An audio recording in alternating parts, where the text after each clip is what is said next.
Praise the Lord, everybody, and welcome to Wellness Wednesday. Come on in, wherever you're joining us from.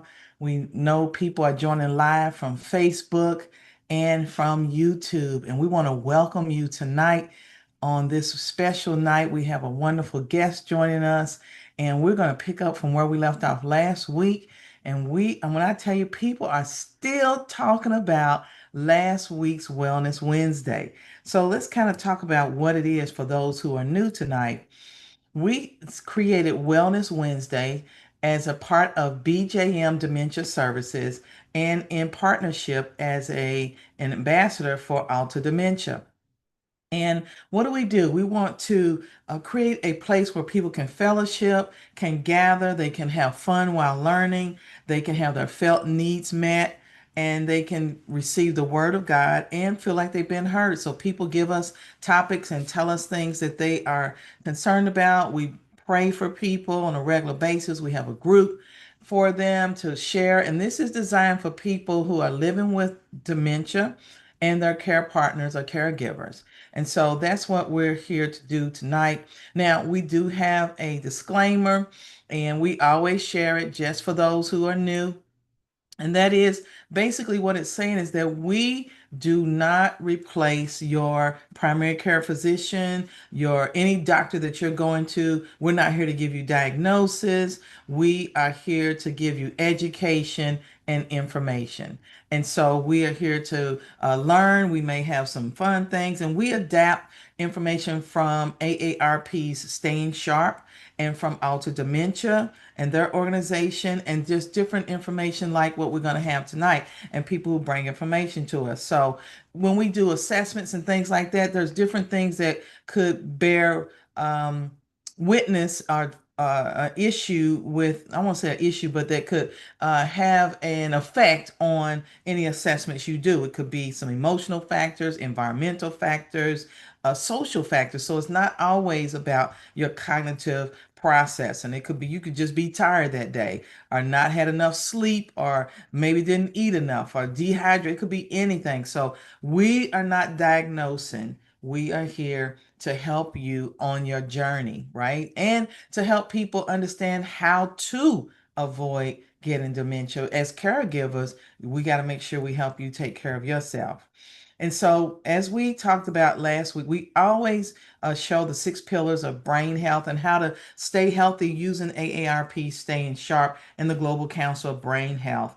And so, one being social, two, what we believe tonight and last week is engaging your brain, stimulating that brain, making you think about some new things that you may not have known. And managing stress is one, ongoing exercise, restorative sleep, and eating right. And we incorporate one of these pillars in every week when we meet concerning our brain health. So tonight we are excited again to have our special guest, Nathan Coflin from Senior Medicare Patrols, SMP, and he'll tell you what that's about. We want to dive in and allow Nathan time to share because I'm telling you, I had a whole sheet of notes and people are joining already. So again, welcome those of you who are on Facebook. Feel free to put your questions in the chat, put your questions on YouTube, all over the world where you're joining from. If you're on Zoom, make sure that you use the raise hand feature where you click on the little heart at the bottom of your screen and then click raise hand, and then we will acknowledge you and give you an opportunity to ask your question. So without further ado, I want to turn this over to Nathan so that you, Nathan, well, I'd like to open us in prayer real quick, and then I'm going to turn it over to Nathan. And we got a question, Nathan, that was given last week, and we want you to start off with that question. So, Father, we thank you for this day, for giving us this opportunity to come together to bless people who are living with dementia and their care partners. And Lord, in this instance, people all over who are dealing with any type of health challenges who are using Medicare. And we thank you for Nathan. Lord, bless, Lord, this time together. Bless those who are joining. Bless those who are playing it back. And we just give you glory for all that will occur tonight. In your name we pray, Jesus. Amen. So, Nathan, I'm going to turn it over to you. And last week, Sister Frida, Elder Frida, was on YouTube and she asked a question. Now, we did answer her question, but I think it's something that we should touch on for everyone to hear tonight because you gave us so much information about even ways to identify um, fraud. And so, Frida asked, what about pharmaceutical fraud, like a pharmacy fraud, if somebody's trying to reach out to us with pharmacy type fraud? So, can you answer that question and then take us into your presentation? Absolutely. It's a very good question. Not one I get very often, but pharmacy fraud certainly does happen. It's not the biggest type of fraud that we hear about, but when we do hear about it, it's much more along the lines of people aren't getting the number of prescribed pills that does not match what their Medicare is paying for. Especially if we're only making kind of controlled substances, be careful of that. Anything that's someone could use or use recreationally. If you're getting 30 paid for and the bottle says 30, you should count your pills to make sure that's how many are in the bottle. And you also want to be mindful that if you didn't pick up your medications, say your doctor ordered some and you didn't need any more, so you didn't get pick them up, that you're not being charged for medicine that you did not actually pick up from the pharmacy.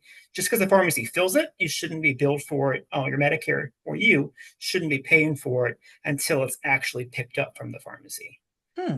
So go back again, repeat. So you said you should make sure that because people could charge you for more pills than you actually received. It's certainly possible. And most of the times when we hear about it, thankfully it's not very often, it's going to be in controlled substances. Say if you had someone working at a pharmacy that maybe wasn't on the up and up and you were on some type of prescription painkiller, something that could be used recreationally, they say 30s in the bottle, they skim off 10, you pick up the bottle as 20 in it, unless you're counting your pills, you may not notice there's 10 missing from that pill bottle because there's still, you shake the bottle, there's pills in there. You want to make sure that the number of pills that are being prescribed and are being picked up is actually what is in the bottle when you pick it up. Wow. Okay. Thank you so much for that. Absolutely. So, Let's if share anyone my has screen. questions, please put those in the chat and um, in your comments, and we have someone looking for them. So, Nathan, tell us more about, tell people just a little bit about SMP again, Yeah, and of then, course. if you don't mind, and then take us into your second presentation tonight. Of course. Can you see my screen okay? Yes, we can.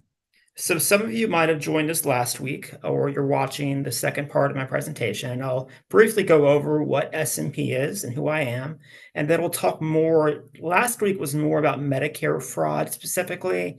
This time, what I want to focus on, because you're joining us virtually, is protecting yourself from internet scams and fraud, because there are a lot of scams happening over the internet these days.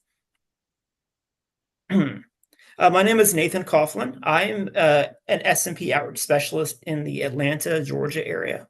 I'll talk more about the S&P program here in a moment. Just like Dr. McCrae had a disclaimer, I also have a disclaimer. This disclaimer states that although the S&P program that I work for is funded through the federal government through a grant, the Administration for Community Living, and the U.S. Department of Health and Human Services, anything I say today does not inherently reflect the views of the federal government or the U.S. Department of Health and Human Services. So again, I'm going to quick overview what S&P is. S&P is a nonprofit program with a mission to empower and assist Medicare beneficiaries, their families, and caregivers, prevent, detect, and report healthcare fraud, errors, and abuse through outreach, counseling, and education. I think I'm having an issue with my camera. 1 second, y'all. Let me make sure I can get that on for y'all if it's working. There we go. I think that should be working now. Yes, we Camera's see been you. giving me issues all day. So we're fun. That's a fancy way of saying we're funded by your tax dollars. We don't sell anything. We're funded through the federal government, trying to tackle all the fraud that occurs in Medicare and targets other older adults, whether you're on Medicare or not. What we do is we present to groups. So if you're looking for a speaker to come talk to your group at no cost, we're happy to come out and send a speaker to talk about fraud prevention, or I can do it virtually like I'm doing today. We also exhibit at events. You'll see us at health fairs, health expos, conferences, anywhere where they might have us. We'll have a table out there talking about fraud prevention in Medicare. And we receive beneficiary complaints. We help determine if fraud, errors, or abuse is suspected. If needed, work with providers on the beneficiary's behalf, and then we refer to the appropriate state and federal agencies for further investigations when needed. And we also engage volunteers. So if you are an older adult yourself or know of someone looking to volunteer, we are happy to speak with you about joining our team as a volunteer, where you would give presentations in your community or table health fairs in your community to talk to other Medicare beneficiaries about fraud prevention. Here's a little snippet of our staff. That's myself there on the left, Miss Shamori Lewis in Grovetown there right next to me. Mr. Jose Pinto is in our Marietta area, and this Brenda Garrett, who's in Richmond Hill outside of Savannah. I do need to update this slide. We also have Miss Ravine Stewart, who is in the Albany, Georgia area. So my particular company, we cover the entire state of Georgia. But if you're not from Georgia, every state has an SMP program. The nonprofit I work for, Advisewell Incorporated, we have the grant to run the SMP program in Georgia, Louisiana, Mississippi, and Vermont. However, if you're not in any of those states, that's okay. There is a different program that runs the SMP program in your particular state. And here are some of our wonderful volunteers as well.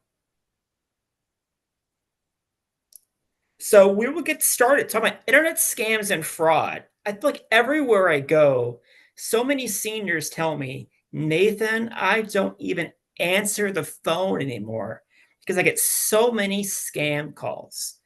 And I tell them that's smart to do. I don't blame them. I often don't answer my phone. I get so many scam calls. But scammers are aware that phone calls are becoming less and less effective because we are answering the phone less and less. And scammers aren't giving up. Scammers are adapting, finding new ways to reach us. One of the biggest ways they do that is through the internet. Scammers like to do things as anonymous as possible. So a lot of times they're not in your community. They're not your next door neighbors. They could be hundreds of miles away, maybe in a different country entirely. Doing things over the internet allow them to be very far away, but still make a big impact and be a big threat to you and your home. Online crime. Most people now have access to the internet. We use our home computers, phones, and other devices to shop or bank online, contact our friends and relatives, along with numerous other tasks. With all the convenience the internet brings, it is important to be aware of potential online risks. The vast majority of all frauds now use computers or technology in some way. There are many criminals who take advantage of the anonymousness the internet offers to receive, hack, and steal. Here's some general tips to protect yourself we'll go over before we talk about the actual fraud schemes. So be wary about the personal information you post online and ensure you check your privacy settings on social media sites. A lot of us use social media, including Facebook. The issue is Facebook opens us up to sharing a lot of information that we don't think can harm us, but in the wrong hands, it might. Example, if I was lucky enough to be going out of town on a European vacation this weekend, I'll be gone for 2 weeks. I'm pretty excited about that if that was true. I want to tell anybody and everybody that would hear me. But the issue is, if you're on Facebook and don't know who all your friends are on Facebook, or maybe you have your settings changed so anyone can read your posts, I might post, coming up in 2 weeks, coming up on Friday, I'm leaving for Europe for 2 whole weeks. I'm so excited to go, and I can't wait to get there. Now, that's pretty innocent information. I'm sure a lot of your friends would love to hear about that. They'll tell you safe travels, have a great time. But the issue is this. If somebody knows where you live, especially, and they can find out where you live pretty easily by looking up your name online, that's telling people that don't have your best interests in mind that are up to no good. Hey, Nathan is telling me for 2 whole weeks he's going to be out of town. For 2 whole weeks, if he lives by himself, there's going to be nobody at his house. That information in the wrong hands can be very dangerous. It seems very innocent on the surface, but when you think a criminal does, having that information can be very, very valuable to them. Um, we'll go on talking about passwords. Use 3 random words to make sure your password is strong. Now, this one always gets me a little bit. A lot of these companies are trying really hard to make sure we have very good passwords. But they're so intricate sometimes, it's impossible for us to remember our own passwords. Sorry, my cat is on my desk. Our own passwords, they'll try to say things like you can't have a letter or two numbers in a row. They have to be pretty intricate, but you do want to make sure that you are making strong passwords for yourself and passwords that only you will know. Don't make your password your cat's name or your pet's or your dog's name or your kid's name. Do make them pretty strong. And when you make them strong, keep them safe somewhere. If you're like me, the password can be so strong, you need to write it down yourself to remember what it even is. And that's Yeah. okay. But wherever you write that password down at, you're going to want to make sure it's in a very protected spot. For example, if you write it down in your phone, like I often do, make sure your phone is protected by a password or by your fingerprint or your face ID so no one can access to your phone. Don't just do what some people do. They'll take a pad of paper, they will write down their password and stick that pad of paper right on their desk. Because if someone get access to your home, someone, it could be a handyman or maybe somebody broke in, God forbid, they would have access to all your passwords. So keep those passwords somebody very safe, and also keep those passwords secure, and make sure they're passwords that only you would know. If available, set up two-factor authentication on all important accounts. Now, I'm not going to go too much into the tech weeds. I am not a very, for someone my age, I am not particularly tech savvy myself. But two-factor authentication is very important. It means even if I somehow had access to Dr. McCrae's email password and I knew her email address, and I tried logging into her email from my computer, if she didn't have two-factor authentication down, I would be able to log into her email with her password, no problem. But if she has that on, it allows an extra step of security where what typically happens, it's through your phone number, she would get a message from her email address and saying, someone is trying to log into your email right now. Is that you? If so, enter this code in. If not, change your password. So even though I was sneaky enough to get her password and know her email, it's another layer of security where I am not able to get into her account because she turned on two-factor authentication. Almost all websites offer that as an option. Some are starting to mandate it as an option because it's so important. But Mhm. the only thing we have to be tricky about, especially if you're using our phone number, make sure you're using a phone number that is one you're going to have access to for a long time, hopefully for forever. The issue I ran into, I used to be a service coordinator at a building for senior citizens. A lot of them would have those free government phones through SafeLink. Everyone would call them Obama phones. They're for low income individuals that they will be able to qualify for a free cell phone, but they would Mhm. often change phones very often. They lose their phone, get a new one. And if you set up two-factor authentication on one phone number, if you lose access to that phone number, now it might lock you out of your own account. So we have to be careful on that as well. Use antivirus software on all devices and update it regularly. This is particularly important if you're using Android or Microsoft computers. Apple devices, which I mostly use, don't tend to get viruses as often. But it is good to use antivirus software on your devices.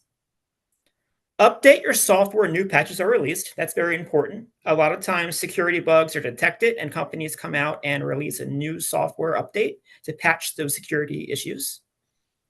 And secure your tablet or smartphone with a screen lock. And again, that could be a passcode. And if it is a passcode, like with numbers, make sure it's fairly good. Maybe don't have it be your birthday. Have it be something that only you would probably know. Or if you have a face ID or fingerprint, usually that's another option you can have. But you always have those numbers you can use to log into your phone. Make sure it's a passcode. It used to be they're mostly 4 digits. Now most phones try to get you to do 6 digits. Because remember, the more numbers you have in your smart code in your PIN number there, the harder it is for a thief to guess. So don't have it be 1111 or 2222. You might, get to get to the habit of remembering your own passcode to log in, but it's very important, especially you might accidentally leave your phone, at the grocery store, on the bus, or at the park. And if someone gets access to that phone, you wouldn't want them to have access to all the information inside of it. And having a passcode is very important to make sure that doesn't happen. And Nathan, people shouldn't use their birth date and address, stuff that's obvious, right? And those Exactly. You should notes. not do that. Have it be something that, maybe something only you would know, something that's kind of it's close to you. Dr. McCrae is right. Something that's, we might think in a perfect world, nobody that we know is going to be the ones to rip us off or steal from us. But we don't live in a perfect world. And statistically, you're more likely to be stolen from by someone you know than a total stranger. Mhm. So that someone you know might know your birthday. They might try that to enter your phone. So you do want to avoid anything common like that. Just find a sequence of numbers that only you can remember. If you have to write it down for a while, that's okay. But remember, put that piece of paper where you wrote it down somewhere very safe. There was one other thing, Nathan, you mentioned Sure. about the two-factor the two-factor verification. Yes. And that happened when somebody, we had that happen today where I got a text message saying that this is the code that you use for Amazon to log in, and I didn't do anything. So I called Amazon because the question is, if somebody is using two-factor and this thing happens, what do I do? I called Amazon and said, "Hey, I just got this notification and I didn't do anything." And they suggested I change my password right away. Absolutely. So I Yeah. just kind of wanted, since you talked about that, once you get the two-factor, what happens if you get something like we did today? And I thought we were praying about it. She was like, what better time for this to happen than when we're having a person teach us about fraud? And so Yeah. that's Of what you course. do. Yeah. Take action. Absolutely. Yeah. Take action. Changing that's when Dr. McCrae got that message, that was Amazon telling her somebody through some means, could be a data breach, hacking, got access to her password. And if she didn't have two-factor authentication on, it would have logged right into her account. But having that two-factor authentication on allowed that extra layer of security where that person couldn't access her account. And you'll notice if anyone has that on already, anytime you get that message, it'll say, do not share with anyone. That's right. Because these scammers try to get you to give out that number. They'll say, "Hey, Amazon will ask you for it." Even I'm sure your text message probably said Amazon will never ask you for this because someone Yes. could impersonate Amazon and say, "Hi, Dr. McCrae. Yeah, we're Amazon. We sent you a code. Can you tell us what it is?" Because they won't. That's the last defense mechanism you have against these scammers getting access to your account. So very important to turn that on. And it's an extra layer of security because you may do nothing wrong at all. And there's some type of data breach where your password is exposed. You didn't even do anything wrong. Mm-hmm. But unless you had that two-factor authentication on, it'll give these criminals free reign of your accounts. Thank you. Great point. Great point. Mm-hmm. So we'll get into some examples of common online fraud. I'm happy to have anyone speak up and mention other ones I don't mention. Unfortunately, I could probably be here for 48 hours straight talking about every single type of scam that's happening online. But I want to point out some major ones, and I also have some visual aids with that if you're watching online through Zoom or later on YouTube to be able to recognize them more easily. Phishing. Phishing, by the way, it's with a P, Phishing. Phishing is emails or other messages purporting to be from reputable companies in order to induce individuals to reveal personal information such as passwords and credit card numbers. These scammers can pretend to be from companies like Amazon, Apple, eBay, or even your bank, just to name a few. The information is then used to access important accounts and can result in identity theft and financial loss. So these are emails and text messages you might get saying they are from eBay or Apple or Amazon, and your account is vulnerable or exposed. And to click on this link, you want to avoid clicking on links like that in text messages typically, unless you're expecting that. Now, some of you all in this room may be very, very tech savvy that are listening to me right now.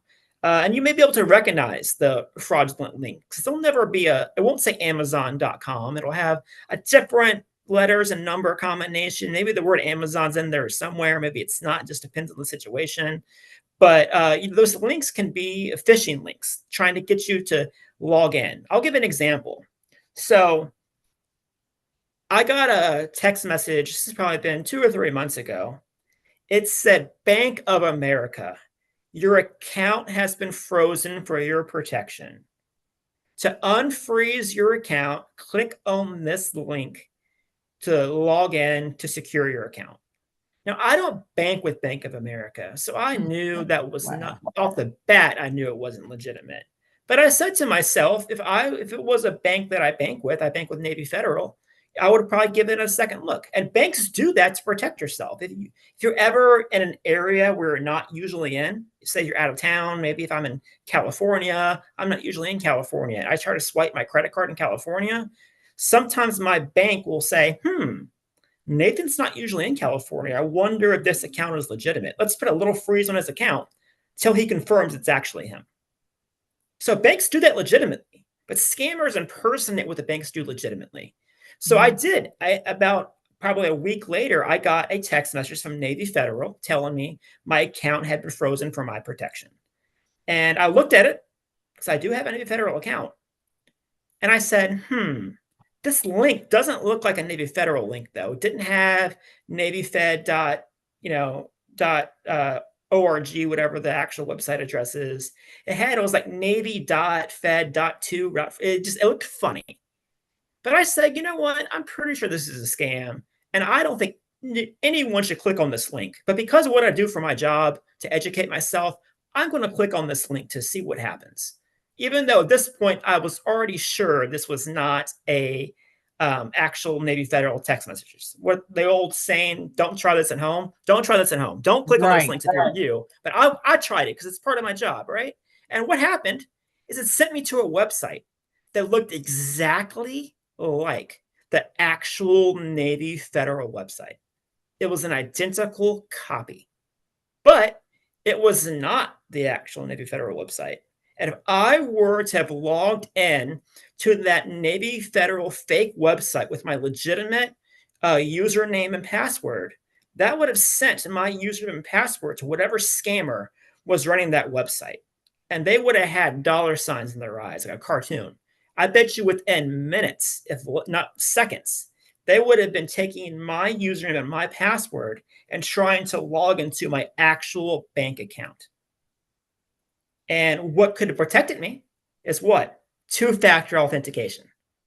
And I do have that on my bank. So if Dr. McCrae tried logging into my bank account from her computer right now, because I've never logged into my account from her computer before, it would block it. Even if she had the right username and password, it would say, you don't usually log in from this computer. Here's a code we're texting to your phone to make sure it's actually you. So it just goes to show another example of when two-factor authentication could save me a big headache and major financial loss. But again, be careful. Those text messages are getting more and more frequent. And if you're in doubt, if you don't know if your account, especially your bank account, if it's operating properly, you have one of two options. You can always go down to a branch in person, talk with a teller at the bank, always an option. Or B, take out your bank card, look at the number on the back of your card, and call the number on the back of your card. Don't call the number in the text messages. Sometimes a text will have a number. It'll say, please click on this link or call 877-458, whatever it says. But that's not a real number. That's a scammer sending you a number to call. But you know the actual bank phone number is going to be the number on the back of your bank card. Always an option. Maybe you're confused, you're in doubt, you don't know if your account's okay or not. And these scammers know when to time it. They will time it just before the holidays when you're about to buy Christmas presents. Well, they'll time it at the end of the month when they know tomorrow rent is due. Because they know you start to panic. Oh my gosh, my bank account is frozen. I need to pay my rent tomorrow. I need to go to the grocery store, do all these things. And that's when they try to strike when you're most vulnerable. Mm. The information is then used to access important accounts and can result in identity theft and financial loss. So again, that private information you have, be very careful of these phishing emails and text messages. Someone says, Nathan, that they get that all the time, but theirs says that you have a ticket, and if you don't resolve it, a warrant will be issued for your arrest. Yes, But there's no absolutely. name on there. It's a random email with an iCloud, and they want you to click on it. Yes, so please do not click on that. That's been very, very, very big in Georgia the past probably 3 or 4 months. We have the Peach Pass lanes, the express lanes on our I interstates, have that. and there's text messages became very rampant, telling people that their Peach Pass had expired. They went through the express lane without having the right access to it, and they needed to pay past due money because they already went through the lane, and they try to scare you, say, we're going to have to pay a ticket or your license will be revoked. They try to intimidate you, but do not, take a deep breath, say, does this seem right? Talk to other people. I'll tell you how to call us here at the end of the presentation. You want to talk to S&P about it. Talk to your sister, your son, your daughter. Say, is this legitimate or not? Don't be bullied into making any rash decisions. Feel free to think it out. Ask other people's opinions to see if you think it's legitimate or not. Great point. Thank you for bringing that up.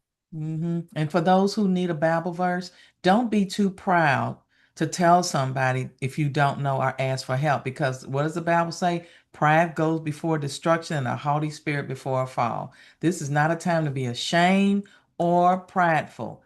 Open your mouth and tell somebody. So if you see something, say something. Put it that way. Absolutely. And these scams can happen to anybody, whether you're 28 or 88. I know we talked about that a lot last week if you joined us, but it's not just because you're an old person that you're going to fall victim to a scam. Older people, scammers target more. So if you're someone over a certain age, you're going to get targeted by these scammers probably more than a younger person. But younger people fall for these scams all the time. So don't be ashamed. Don't be embarrassed. Ask questions. And if you are a victim, speak up. And here's a little example of a text message I got. This has been quite some time ago. Truest alert. Your account has been locked to protect you from any further unauthorized access. See, they're trying to say they're protecting you. Hey, we locked your account to protect you. Kindly visit this link to unlock. And you look at that link, you can tell that is not a Truist Bank link. It says chhkrn.eu/action. Now, I've seen some of these phishing text messages where the links look a little more legitimate. It won't be an actual Truist Bank website, but it'll say, it might say Truist, but it's spelled a little differently, or it'll have some other, but it looks a little more, if you have to look at it a little closer to tell it's not legitimate. But this is a good example of one. As soon as you look at it, you can tell that is not an actual website you should be visiting. But if you clicked on that website, it would send you to a website that looked a lot like Truist's actual website, trying to have you log in so they could gather and fish for your login information. Example 2. This is a big one. It says the USPS package has arrived at the warehouse and cannot be delivered due to incomplete address information. Please confirm your address in the link. This is a better one. Look at this link. If you're watching on Zoom or YouTube, you can see it. It says usps.info.rtrck.com. Now, that is not a legitimate USPS link, but at least it does have the USPS dot in there, right? So you might have to look a little closer to tell that is not an actual website for the United States Post Office. The text message goes on to say, please reply 1, then exit. Open the SMS activation link again, or copy the link to Safari browser and open it. The U.S. Postal Team wishes you a wonderful day. And this time, being aware of copycat websites. And we already touched on this a little bit, but a link sends you to a website that looks identical to an official website from a legitimate company or government organization. One way you can protect yourself is checking for HTTPS and the little lock near your browser's location field to ensure information you enter is encrypted. I believe I have a slide talking about that here next. Here's an example of, if you're watching online, of a secure connection versus an unsecure connection. If you're on your laptop or desktop computer, or even on your phone or tablet, you'll have that little HTTPS before the website address and the little green lock signal. That's telling you anything you enter on there is encrypted. It can't be intercepted by outsiders. So if you're doing your taxes online, or maybe you're visiting your Social Security, SSA.gov, you have to put in some pretty private information. That's the website protecting you. If it's not a secure website, it'll say not secure there in the URL bar. Again, I'm trying not to get too much into the weeds because I'm not even a tech expert, but some basic things you can kind of do to tip yourself off if a secure connection is there or not, if it's safe to input your information of something like your Medicare number or Social Security number or payment information. Mm-hmm. Fake online retailer websites. Scammers use the latest technology to set up fake retailer websites that look legit, like genuine online stores, using stolen logos and copy designs. Many of these websites offer popular brands of clothing or jewelry or gadgets at low prices. Sometimes you may receive the item you paid for, but you often don't. A more recent version of the scam involves setting up a social media store, which usually disappears after a while, like something like on TikTok, if y'all use TikTok, to resurface again in another guise. How to avoid these scams is, if a product is advertised as an incredibly low price that seems too good to be true, that's a clear warning sign. If someone's telling you you can get a genuine Coach bag for $150, you should know Coach bags cost much more than $150. They're either probably selling you a fake item or they're just trying to steal your information. Another sign is if the other party insists on immediate payment or payment by electronic funds or wire transfer. They may even ask you to purchase vouchers up front to access a cheap deal or giveaway. Paying with a credit card when shopping online may offer some protection. So paying with a credit card can definitely be a wise thing to do on the internet. That way, if there is any type of issue with the other end of the transaction not holding up to their end of the bargain, then maybe they don't send you the item, then they ghost you and you can't find them. You can always dispute that charge with your credit card company, and very often that credit card company will reimburse you for that transaction. So it's better than using a debit or Bitcoin or any other type of payment that's harder to trace and get back. We'll talk a little about social media and Facebook scams. About 10 minutes left to go, so I'll go through these. Romance scams. Romance scams, we talked about them a little bit last week. Those are scams that are very frequent on Facebook of people trying to become your friend, maybe your boyfriend, maybe your girlfriend, trying to get you to get very close to them, and then they will ask you for money or information. Lottery scams. Lottery scams are pretty frequent as well. I always say a big clue in a lottery scam, any contest scam, is if you didn't enter the contest, you can't win it, right? If someone in this room entered Publishers Clearinghouse, you don't have a big chance of winning, but your chances are a lot higher than mine because I never even entered it. So if someone calls you and says you won a contest, first ask yourself, did I even enter that contest? Impersonator scams, people pretending to be someone you know online, asking you for money or information. We're asking for those codes of two-factor authentication we spoke about earlier. Payment red flags. If someone's asking you for payment via gift card, let that be a big red flag. Scammers often request payment via gift card. That way they drain that gift card of value, and it's very hard to know where that money went or to get it back when you find out it was a scam. Wiring money. Also be very skeptical. If someone wants you to wire them money through Western Union or MoneyGram, scammers do use that still. Bitcoin, Cash App, Venmo, also things scammers are adapting to. So any of those apps, There are some protections on Cash App and Venmo, but really not a whole lot. So you want to avoid using those when possible for transactions online to people you may or may not know. You may think you know them, or if you don't know them, especially. Legitimate government organizations do not ask for money via these methods. So if someone says they're from Medicare or Social Security, the IRS, they're asking you for payment, period, it should be a red flag. But essentially, they want it through gift card, Bitcoin, wiring money. Those are major red flags to cease talking to that person. It's a scam.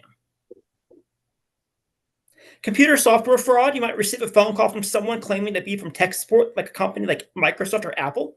They will claim your computer is infected with a virus, and for a fee, they can remove the virus. This scammer will then get remote access to your computer to snoop through your files or to find personal or embarrassing information to steal or blackmail you with for money. So, do not, if someone calls you, says they're with Microsoft or tech support, and your computer has a virus, be very skeptical. Once again, Microsoft does not monitor independently your computer to see if there's a virus on it. They will not call you. Same with Apple. So be very, very skeptical if you get a call like that and hang up the phone. Fake rental scams. We all know rent has gone up a lot in the past recent years. Fake listings for rental houses are often listed on websites like Craigslist and Facebook Marketplace. Scammers take photos and other information from legitimate websites and list the home for a price typically below market value. They try to get you to send money for rent and application fees, typically before actually seeing the home. Always Google the address to see if the listing is listed elsewhere. What they do a lot of times, they will go on a legitimate website that has the listing up there, or maybe the house is going for $1,800 a month. They relist it on another website saying it's going to be $900 a month, and they have all the pictures, have everything, but they're not the actual ones listing the house. So if you're in the rental market, be very, very careful when looking for prices. If it sounds too good to be true, it probably is. If someone's telling you there's a house in Midtown Atlanta and a fancy neighborhood and it's only going to cost you $1,000 a month, that house is probably either haunted or it's a scam. And it's probably a scam. It's probably, even if it was haunted, it probably wouldn't cost you that little. And I'm going to talk about the 3 keys to success with preventing fraud, waste, and abuse. I talked about these last week as well, but I want to talk about, just to review them a little bit with y'all in case you're new and you weren't here last week, or maybe just as a refresher for those that are also here again. Prevent Medicare fraud. And this can be any type of fraud. Never give your Medicare number or personal information to a stranger. Don't carry your Medicare card with you. Remember, Medicare will never call you. And this also applies to the IRS, Social Security. If someone's calling you saying they're from one of those organizations, you should immediately be very skeptical. Detect fraud. So check your Medicare statements. Also check your bank statements for fraud. These scammers are smart. They're not going to steal your credit card information or your bank card information and take out a fat $2,000 charge immediately, because they know that would, first of all, that would probably gain your attention, and it might even gain the bank's attention. You might note anytime you try to make a big purchase yourself, every once in a while, my bank will tell me, hey, we want to make sure this is really you trying to purchase this because it's pretty expensive. So what they often do is they start kind of death by 1,000 cuts. They might steal $10 from your account today. Tomorrow, do $12. The next day, do 10 again. Maybe skip a day, then do 8. And then next day, do 12. And then maybe 20, then back to 10. And you don't know what's happening because it's smaller amounts. But by the end of the month, they've stolen hundreds of thousands of dollars from you didn't realize, unless you're checking those bank statements and credit card statements. And reports. So, this Senior Medicare Patrol program, we have an 877-272-8720 hotline number you can call to report suspicious scams to us, especially Medicare scams, any type of fraud. Monday through Friday from 9 to 5, we have a live agent answer our phones. They're very easy to get a hold of. I want to, just be a kind of a resource for you. Your tax dollars paid for us. We don't charge you anything because the government already pays us to do what we do. And I know a lot of times trying to call Medicare, themselves can be a pain. You have to wait on hold for a long time. We're very easy to get a hold of. Monday through Friday, 9 to 5, at 877 272 8720 number. You can also visit our website at stopmedicarefraud.org. That number can also be called if you want to request someone to come speak to your group or center, or it could be a church group, a ladies group, a men's group, or if you're looking to volunteer with us as well. Call that 877 272 8720 number. And again, you can read more about our program at stopmedicarefraud.org. And again, this slide talks about volunteering to help. We're always looking for volunteers. We treat our volunteers extremely well. We don't pay our volunteers, but we do pay them back mileage if they have to travel anywhere. We send them all the supplies. If they need to buy supplies, like a wagon to push their stuff into a health fair, we don't expect that to be out of pocket. We reimburse them for that. It's volunteering for us is flexible and on an as needed basis. So you can volunteer for us once a month, or maybe you want to be busier. You want to do things once a week. You let us know what works with your schedule, and we're happy to work around that. And together we can fight fraud. There's a QR code on your screen that'll take you to our link tree that'll show our social media websites. You can visit us on Facebook at Georgia Senior Medicare Patrol on Facebook for the Georgia Senior Medicare Patrol program. Again, also visit our website, stopmedicarefraud.org. That'll explain more about our program and the other states that the nonprofit I work for services. And we want to support you. The scammers are out there all the time, and you might not fall for their scams 99.9% of the time, but it takes that one time that the scammers get the better of you because you're human. Grant yourself some grace to be human, to make mistakes. And when those mistakes happen, what you can do then to try to mitigate the damages can be a stressing question. We don't have a magic wand. We can't magically fix things, although I wish that we could. But you can give us a call, and our goal is to help you as much as we can and point you in the right direction with who else you might want to contact, making sure that you are mitigating as many damages as possible if you have given out your information or done something where scammers got the better of you. And this is my contact information on the screen. My SMP hotline number is up there again. Also, my personal cell phone number if you want to text me or call me, and my email address. So even though our mailing address is there in Monroe, we service all of Georgia's 158 or 159 counties. So we're there to present, to offer our services to anyone in Georgia. But again, even if you're listening to me and you're not in Georgia, there is an SMP program in your state. You can Google Senior Medicare Patrol in your state, Senior Medicare Patrol California, Senior Medicare Patrol Florida, or you can call our hotline number. We're happy to give you the correct information for the SMP program in that particular state. Dr. McCray, I'm going to hand things back over to you. This was perfect again, Nathan. Thank you so much for sharing this valuable information with us.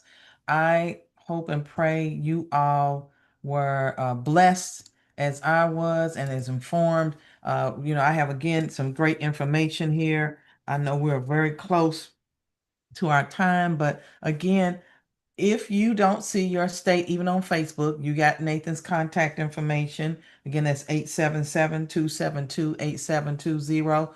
And you can reach out to him and call him there and ask for him and anybody on his team, and they can help you. And then we want to quickly let you know, I don't if there are any questions in the chat or any of the comments, let me know. And we can ask Nathan those questions, because before we go off, I'd like to answer those questions while we have him online. So if there's anything, let me know, please, so that I can share that. Meanwhile, I want to give two more announcements before we sign off, and let you all know about an upcoming event that's taking place this weekend. On Friday, we have let me move this out of the way so I can get that there. There's a back to school event, and you're thinking, well, what does that have to do with people with dementia? Well, they might have grandchildren, They might have children. You got to realize people with dementia are not all old people. So there's young people and they need assistance. And so there's a community event in Newton County, the Parks and Recreation, and it's hosted by our District 2 Commissioner, Damon Mason. That's on Friday. They're giving out backpacks and school supplies, and this starts at 6 p.m. and they have a movie in the park, and the movie starts at dark. So on that's Friday, July 25th at the Denny Dobbs Park at 6244 Highway 212 North, and that's Covington, Georgia 30016. So, and we want to make sure you see that. We're going to be Without Trace Ministries is going to be out there serving and assisting Commissioner Mason. And then there's an event coming up August the 9th I want to share with you about, because it is going to be a summer symposium, living well with Alzheimer's or a related dementia. Twice the risk. African Americans are face twice the risk of dementia. And so we have an event that is hosted in partnership with WATM Cares, the Alzheimer's Association, and the Global Alzheimer's Platform. And it's going to be August the 9th at 9 a.m. to 9 p.m. A light breakfast will be served. It's free, but you need to register. So click on the QR code and register there. And also, something very exciting for me is the screening of our documentary, Mama, Where Are You Going?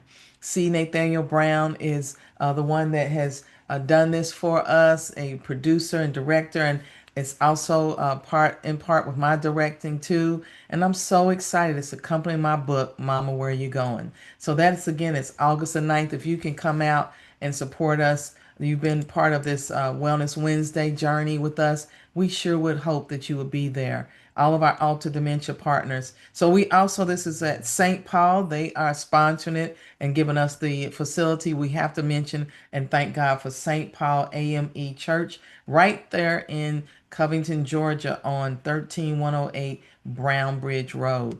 And then the Global Alzheimer's partnership as well. So we thank you all again for joining us.